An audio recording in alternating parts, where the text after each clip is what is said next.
책상 위에서 오늘 우리가 펼친 이 요한복음 7장 53절과 53절부터 8장 11절까지 소위 꺽쇠로 묶여진 이 부분을 읽고 있었습니다. 지난 시간에 생각했습니다마는 이렇게 꺽쇠로 큰 덩어리를 묶어놓은 경우는 성경 어디에서 찾을 수가 없습니다. 어둠의 세력들은, 더 구체적으로 말씀드리면 여기 본문에 등장하고 있는 서기관들과 바리새인들은 이 본문의 말씀을 몽땅 세상에서 사라지게 하려고 수단과 방법을 가리지 아니했습니다. 왜냐하면 자신들의 허물과 자신들의 더러운 모습이 고스란히 드러나는 현장이기 때문입니다. 그래서 사본을 뺏기고 하는 그 과정에서 어찌하든지 이 본문이 사라지도록 노력을 기울였던 것입니다. 하지만 말씀의 원주이신 주님께서는 이 말씀을 오히려 꺽쇠로 묶어버렸습니다. 그래서 이 말씀이 더 도드라지게 우리들에게 나타나도록 하셨습니다. 그만큼 중요한 본문입니다.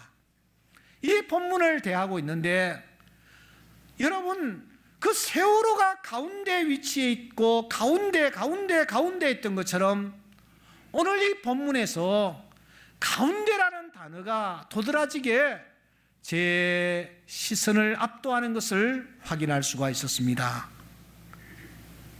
세월호만 그런 것이 아니라 오늘 이 본문에 등장하는 주인공 이 여인도 가운데 위치에 있었다라는 것을 강조하고 있더라는 것입니다.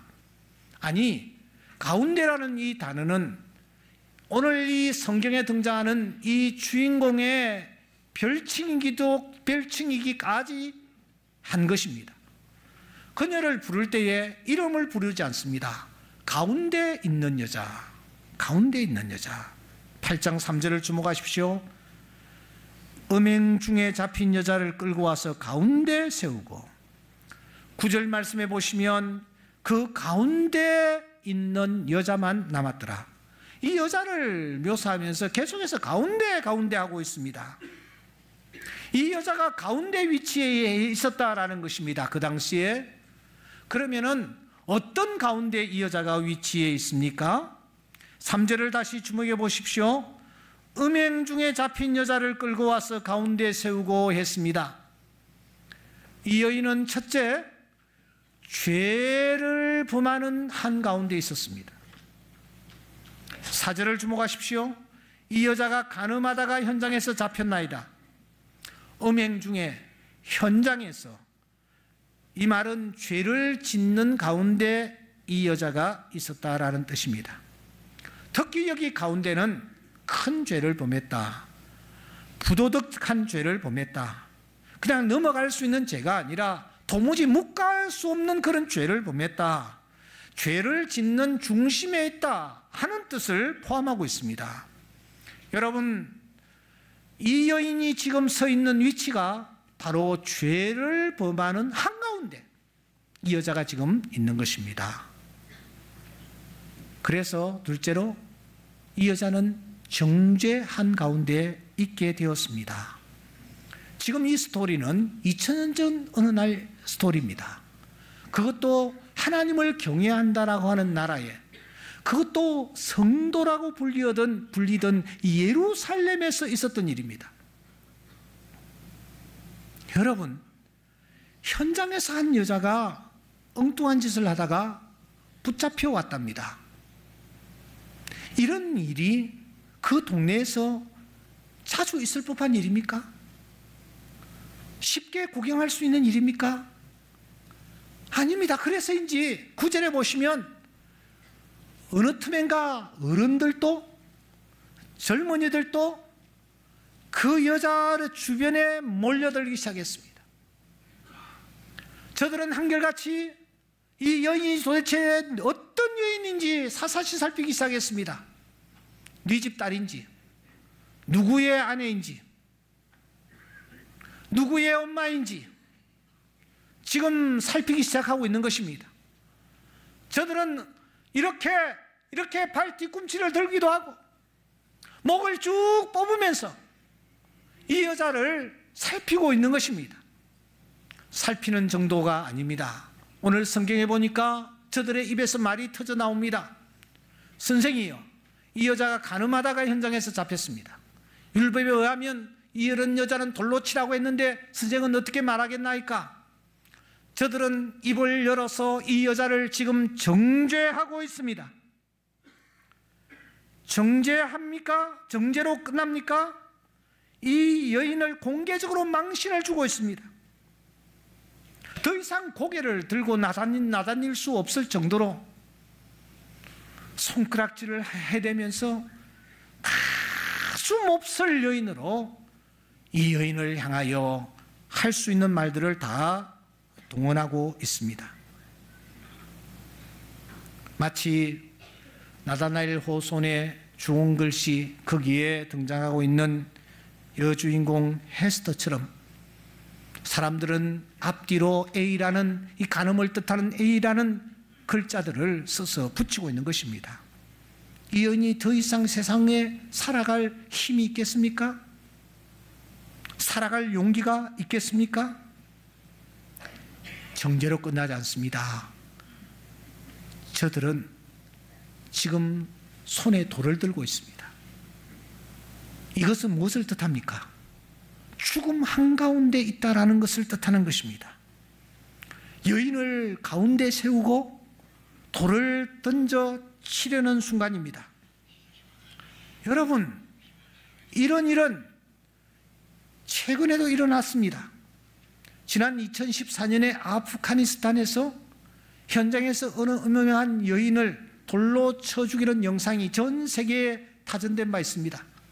오늘 그 영상을 좀 보여드리려고 했는데 방송실에서 목사님 너무 끔찍한데 이거 안 보여줬으면 좋겠습니다 해서 제가 참고했습니다.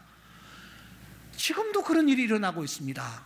하물며 2000년 전 예루살렘에서 그런 일들은 자주 있었던 것 같습니다. 사도행전 7장 58절에 보면 실제로 스데반이라는 자를 중앙에 놓고 돌로 쳐서 스데반을 죽이는 끔찍한 현장을 우리가 목도할 수 있지 않습니까?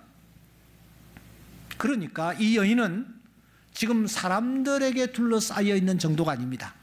정죄를 당하는 정도가 아닙니다. 이 여인은 지금 죽음의 공포의 한가운데 지금 놓여 있는 것입니다. 죄는 필연코 정죄를 가져옵니다. 정죄는 필연코 죽음을 수반합니다. 죄의 삭은 사망이라는 말씀 그대로입니다. 누가 이 여인을 이 상황에서 건져낼 수 있단 말입니까? 아무도 건져낼 수가 없습니다. 적어도 5가지 이유 때문입니다.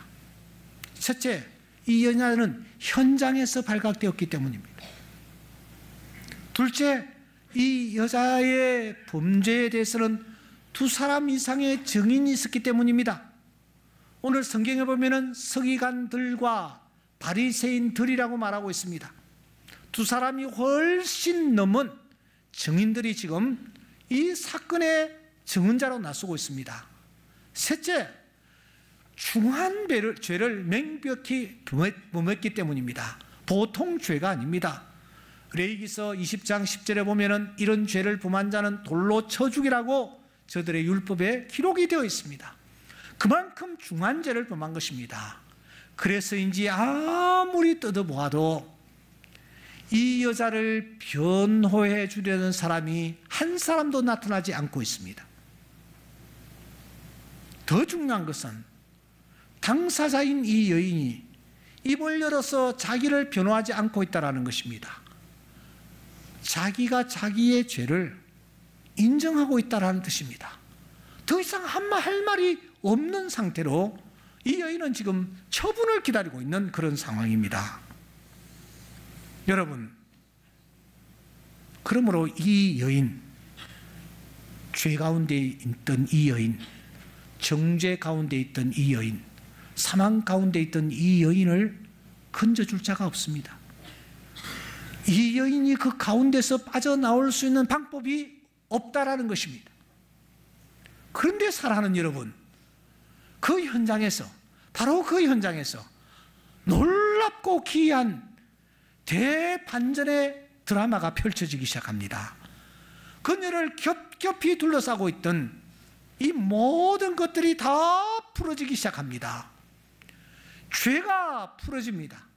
정죄가 풀어집니다. 더 나아가 사망이 풀어지는 기적이 나타나기 시작합니다. 죄 문제가 해결되었습니다.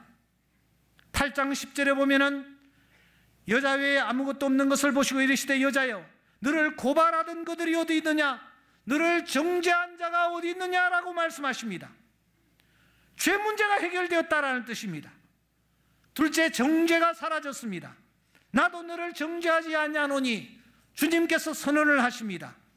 셋째, 죽음까지도 어느 순간 사라져버렸습니다. 본문을 보세요. 9절 말씀에 돌을 들고 있던 어른들, 아이들까지, 젊은이들까지 다 나가버렸습니다. 이것은 무엇을 뜻합니까? 죽음까지도 그 현장에서 사라졌다라는 뜻입니다. 어떻게 이런 기이한 일이 그 현장에서 일어날 수 있단 말입니까?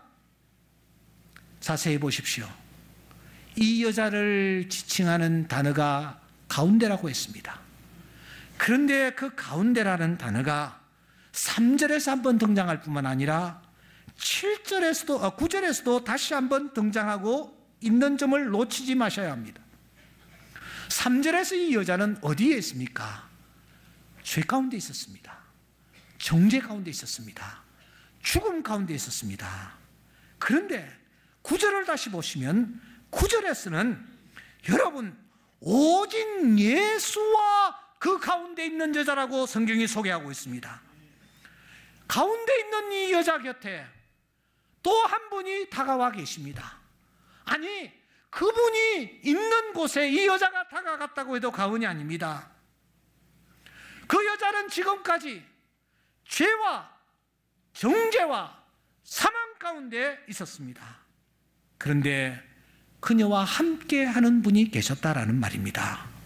그녀가 범죄로 말미암아 정죄를 당하며 그가 죽음에 던져지고 있을 그때에 바로 그곳에, 바로 그 장소에, 바로 그녀와 함께 계신 분이 있었습니다. 그와 함께 하신 그분은 우선 시선이 달랐습니다. 그분을 보세요. 그분은 몸을 굽히고 그렇습니다. 그분의 시선은 땅을 향하고 있었습니다.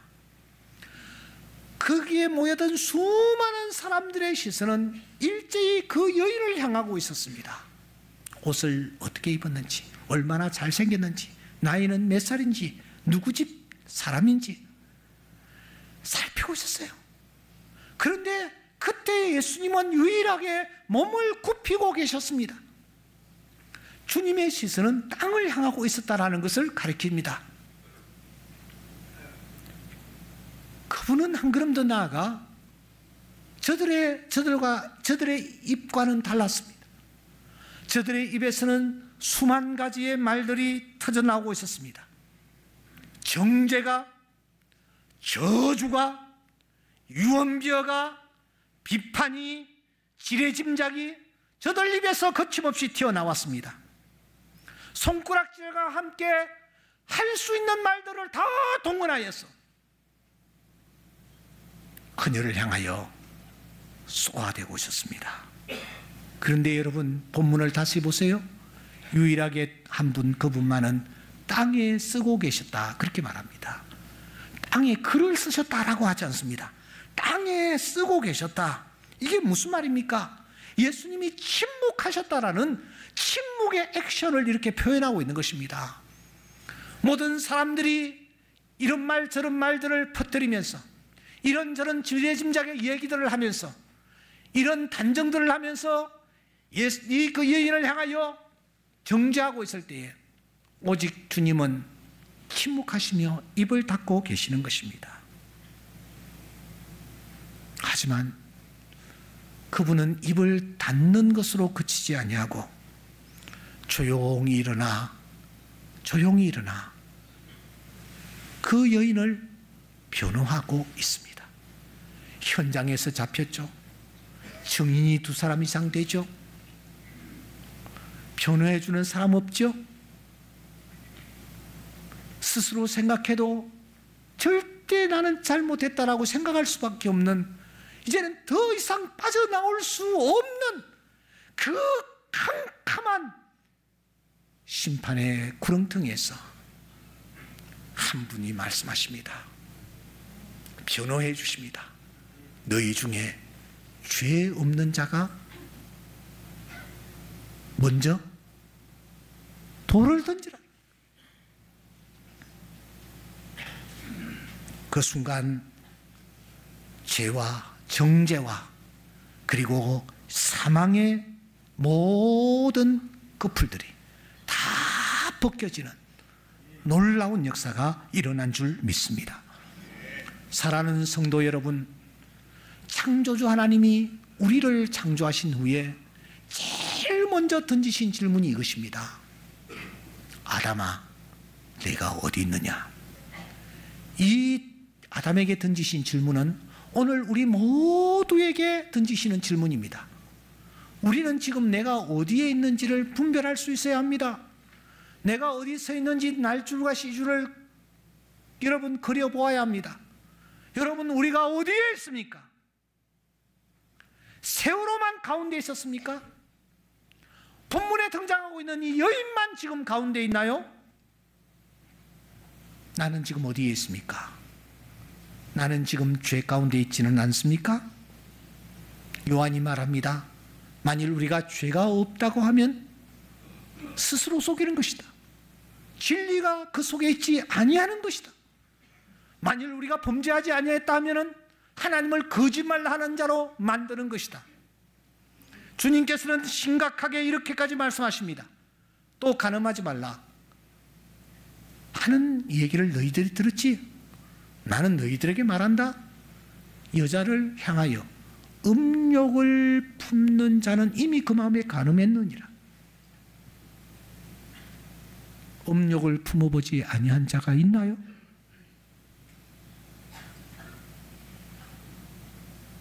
그래서 성경은 선언하는 것입니다. 우리는 나으냐? 결코 아니라. 유대인이나 헬라인이나 다 죄 아래에 있다고 우리가 이미 선언하였느니라. 의인은 없나니 하나도 없으며 다 치우쳐 함께 무익하게 되고 선을 행하는 자가 없나니 하나도 없도다. 여기에서 나는 예외라고 생각하며 자신 있게 말할 수 있는 사람이 단 한 사람이라도 계시나요? 죄를 범했기 때문에 뒤따라오는 것은 정죄입니다. 정죄입니다. 정죄 가운데 우리는 있는 것입니다. 여러분, 누군가를 바라보면서 말을 흐릴 때가 없었습니까? 누군가를 향하여 바라보면서 눈을 제대로 바라보지 못할 때는 없었습니까? 아내 앞에서 얼굴이 붉어질 때는 없었습니까? 천진난만한 자녀들 앞에서 중언부언 그렇게 아이들을 대한 적은 없습니까? 내가 나를 정죄하는 거예요. 나는 나를 비난하는 사람이 한 사람도 없다? 천만의 말씀이에요. 거대한 지구가 돌아가는데 엄청나게 큰 소리가 나고 있습니다. 그런데 우리는 듣지 못하고 있을 뿐입니다. 온 세상에 가득 찬 사탄이 우리가 지었던 추악한 죄들을 하나님 앞에 지금 고소하고 있습니다. 내가 듣지 못할 뿐입니다. 오늘 구절에 보면은 양심이라는 단어가 등장합니다. 양심의 찔림을 받을 때가 없습니까? 그것은 바로 내가 나를 정죄하는 것입니다.